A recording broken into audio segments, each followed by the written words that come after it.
Oi, gente, professor Josi, Literatura Brasileira. Você já leu a obra Angústia, de Graciliano Ramos? Conhece a trajetória do personagem Luiz da Silva? Chegou a identificar ou repelir seus pensamentos? Bom, então vamos lá, permaneça comigo que vamos falar um pouco mais sobre esta obra Angústia, de Graciliano Ramos. Vamos lá.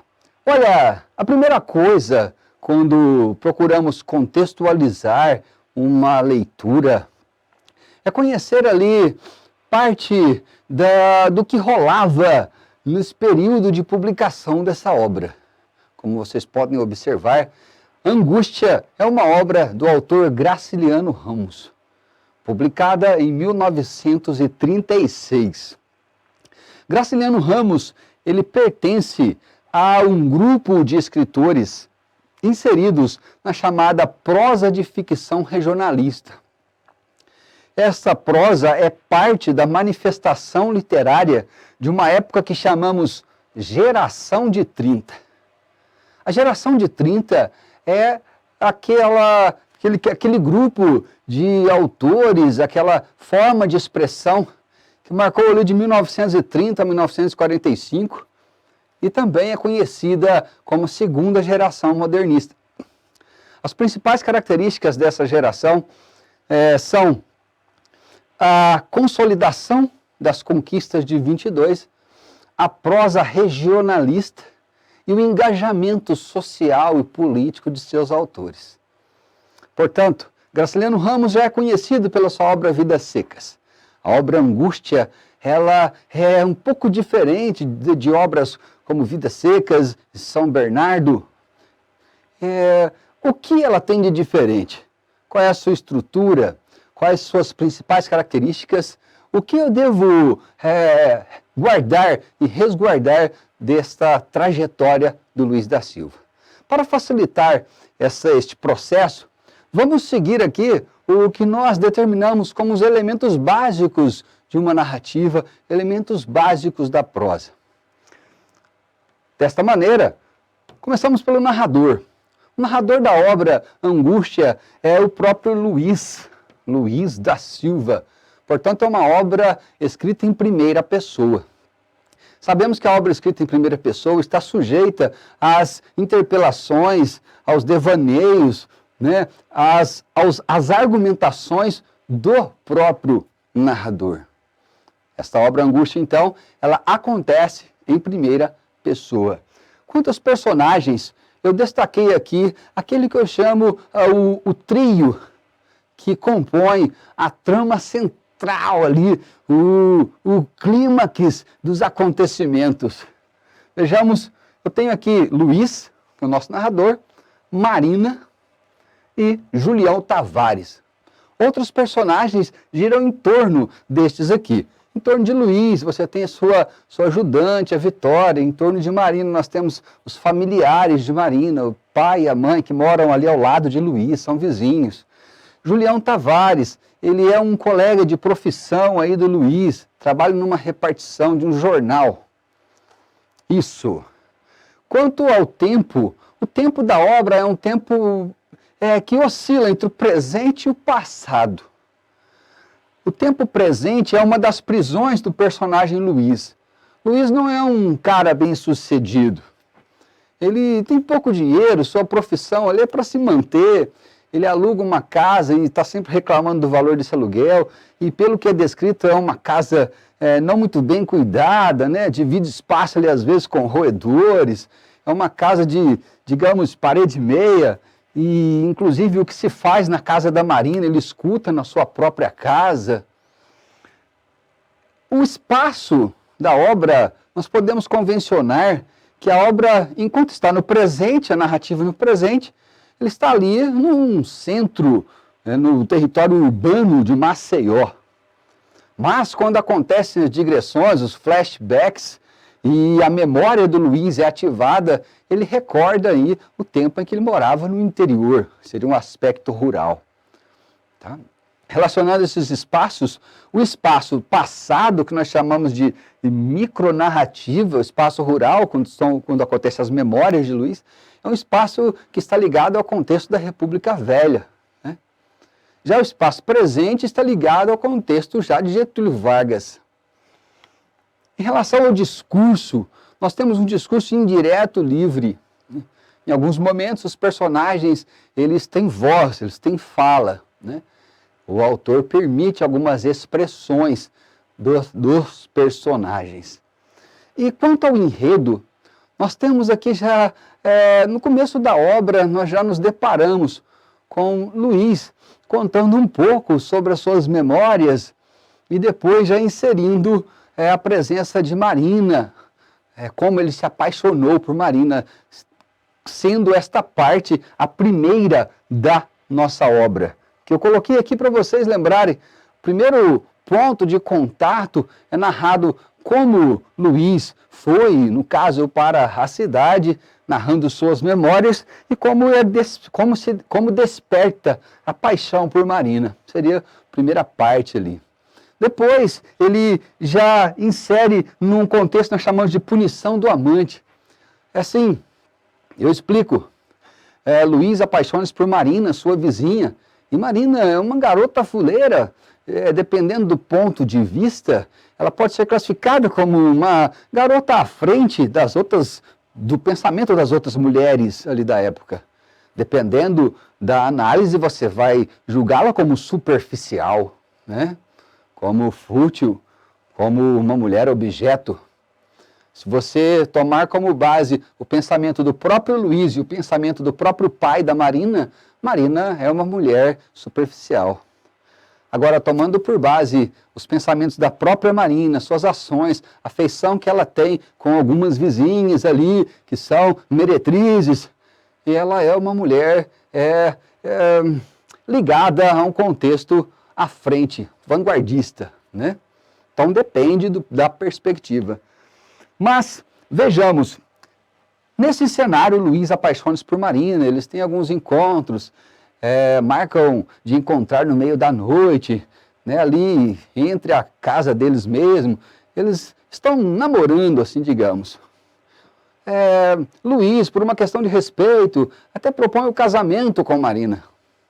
No entanto, esse casamento acabou levando aí a ativação, catalisou a vontade de Marina de comprar as coisas para este casamento, o que acabou minando as economias de Luiz até o momento. No entanto, apesar de discutir com Marina por isso, esse não foi o pior motivo da discussão. O pior vem depois, quando Luiz está retornando para casa e observa que Marina está conversando, jogando toda a sua conversa ali com Julião Tavares. Ele percebe que Julião está seduzindo e que Marina não está de fora deste cenário de sedução.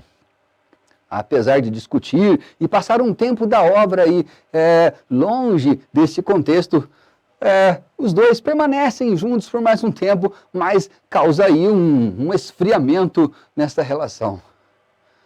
Para justificar essa segunda parte de punição do amante, deixo claro que tudo cai por terra, assim digamos, a decepção do Luiz aumenta quando ele observa que Marina está chorosa, angustiada e acaba descobrindo que Marina está grávida de Julião Tavares.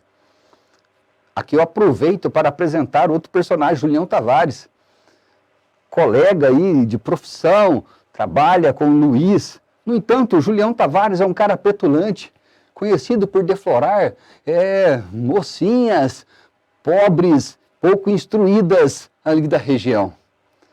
Essa atitude acaba despertando a ira de Luiz, que já não via Julião Tavares com bons olhos e agora alimenta um ódio constante em seus pensamentos, e isso torna-se numa crescente profunda que o leva ao desejo de matar Julião Tavares.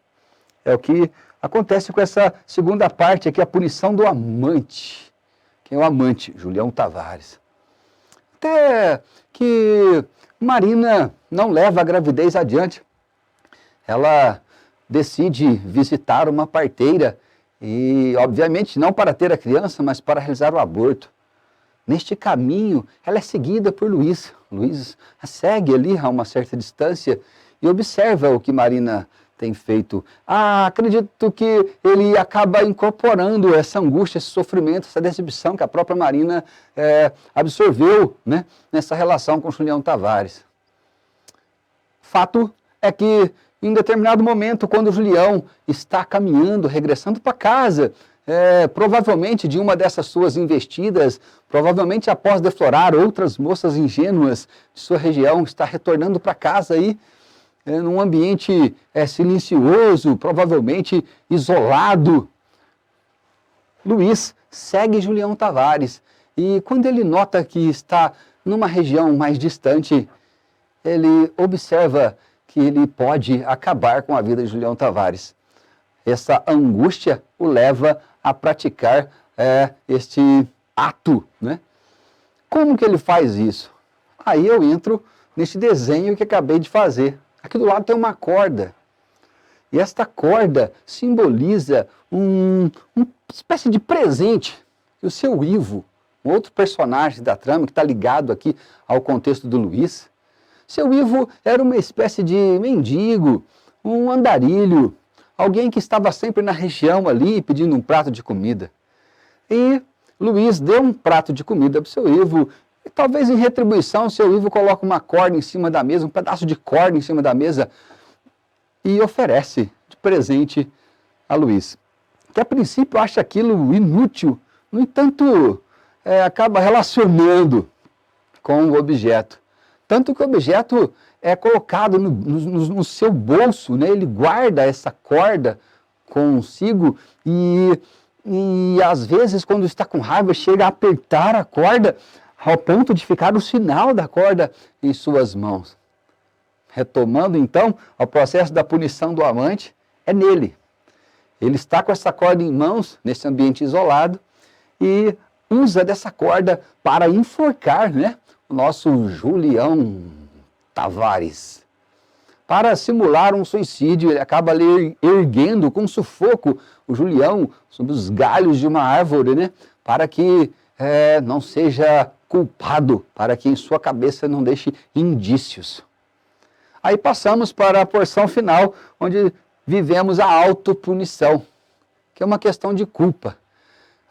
Ao depararmos com a obra, enveredamos ali numa sequência narrativa que deixa claro a culpa de Julião. Ele que, tal como um cangaceiro, tal como as suas memórias relembraram do cangaço, fez justiça com a própria mão, ele fez justiça com as próprias mãos, agora ele envereda-se no processo de culpa, de medo, de estar preso, de ser denunciado, ele começa a ter um transtorno obsessivo, lava totalmente suas mãos, o seu corpo, de modo a tentar tirar aquela culpa, mas aquilo está impregnado em sua memória. Passou a fazer parte agora da sua memória, não somente a ruína da família no tempo vivido, mas também a praga do crime cometido também passa a assolar a vida, a memória, a consciência de Luiz da Silva. Portanto, nós temos aqui o título da angústia, o título da obra, Angústia, deixa bem claro, né, este processo, esta esperança negativa, ou melhor, a espera negativa que nós chamamos de angústia. Portanto, recapitulando, nós temos aqui obra Angústia, 1936, Graciliano Ramos, inserido na geração de 30. Isso, uma obra que trabalha com dois núcleos narrativos, um macro e um micro. Quando ele está no macro, que é o tempo presente, estamos no território urbano. Quando ele retorna pelas suas memórias na micronarrativa, fala-se de um tempo rural. A relação histórica que esse tempo urbano está com a política de Getúlio Vargas e o micro com o contexto da República Velha. Nós temos então Marina, que divide opiniões a respeito de seu comportamento.